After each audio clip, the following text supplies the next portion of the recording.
Hey guys, Car Dad here.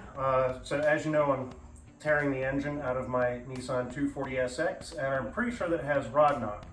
So what we're going to show you today is how to actually diagnose rod knock with the engine in the car. What we've done is we've gone ahead and removed the spark plugs and the spark plug wires, so I have access to the top of the pistons, and my dad is actually on the floor with a ratchet on the crankshaft. What we're going to do is we're going to take this tool. It's just a piece of rod. You can take a straw with a little flag on it, anything that you can at least tell when it's moving up and down. And we're going to insert it into cylinder number 1, and we're going to have my dad crank the engine over until we hit top dead center. So keep going, it's bottom dead center, keep coming around, keep coming around. All right, we are at top dead center. Bring it back a little bit more. That's good. What we're going to do is we're going to bring it slightly past top dead center so that the crankshaft journal is not straight up and down, so that it's tilted at the side.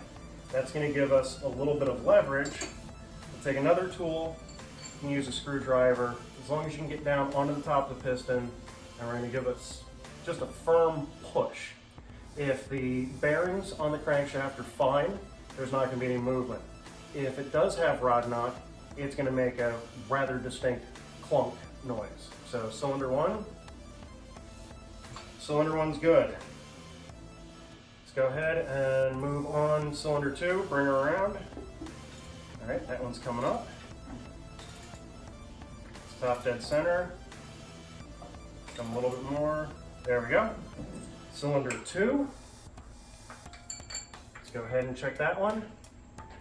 Nothing on cylinder 2. Cylinder 3, since it's a 4-cylinder, they should be, no, don't need to move it, because the 2 center cylinders and the 2 outer cylinders move as a pair. So let's check. Yeah.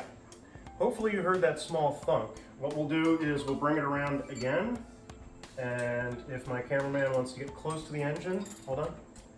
My cameraman wants to come close to the engine so we can hear this. So again, we'll come around, coming up.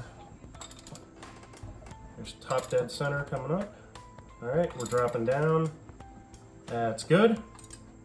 All right, if our cameraman wants to get close so you can see this and hear. Ready? 1, 2, 3. If you saw that go down, we'll do it one more time. You got enough strength to go one more round?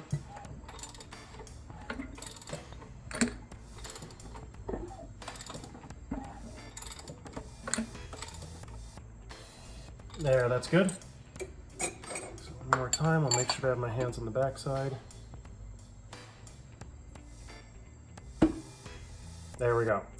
That's how you detect rod knock. So we know at least cylinder 3 is bad.